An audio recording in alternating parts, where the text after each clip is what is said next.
শোরগোল বর্ধমানের খণ্ডঘোষের রাজনীতিতে তৃণমূল বিধায়ক নবীন চন্দ্র বাগের দাবি 2002 সালের ভোটার তালিকা অনুযায়ী তার মা নন্দরানী বাগের নাম খণ্ডঘোষ বিধানসভার 29 নম্বর বুথের 405 নম্বর সিরিয়ালে আছে। ভাই বিপিন বাগের নাম রয়েছে 406 নম্বর সিরিয়ালে। 2002 সালের তালিকায় নাম থাকা সত্ত্বেও কমিশন নোটিশ করে ডেকে পাঠিয়েছে তার মা ও ভাইকে। এই অবস্থায় কমিশন ও কেন্দ্রের শাসক দলকে এক হাত নিয়ে পরিবারকে মানসিকভাবে হেনস্থার অভিযোগ তুলেছেন খোদ বিধায়ক।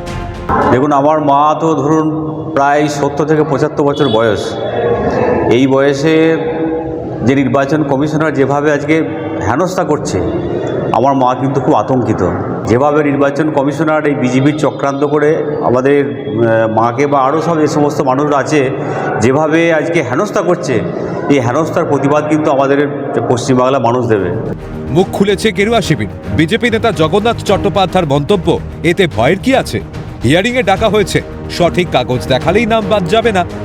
তাই তিনি যদি 2002-এর ভোটার তালিকায় তার নাম থেকে থাকে, তিনি যদি বাংলাদেশি অনুপ্রবেশকারী না হয়ে থাকেন, তিনি যদি রোহিঙ্গা না হয়ে থাকেন, তিনি যদি বৈধ ভারতীয় ভোটার হয়ে থাকেন, সেই ডকুমেন্ট শুনানি থেকে দেখালেই হয়ে গেল।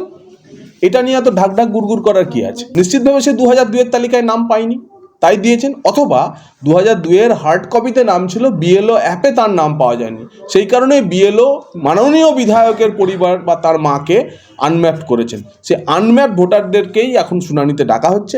ডকুমেন্ট থাকলে দেখাবেন, তার নাম থেকে যাবে, অসুবিধার কিছুই নেই।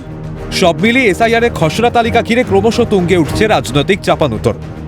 রাজেশ খানের রিপোর্ট, ক্যালকাটা নিউজ।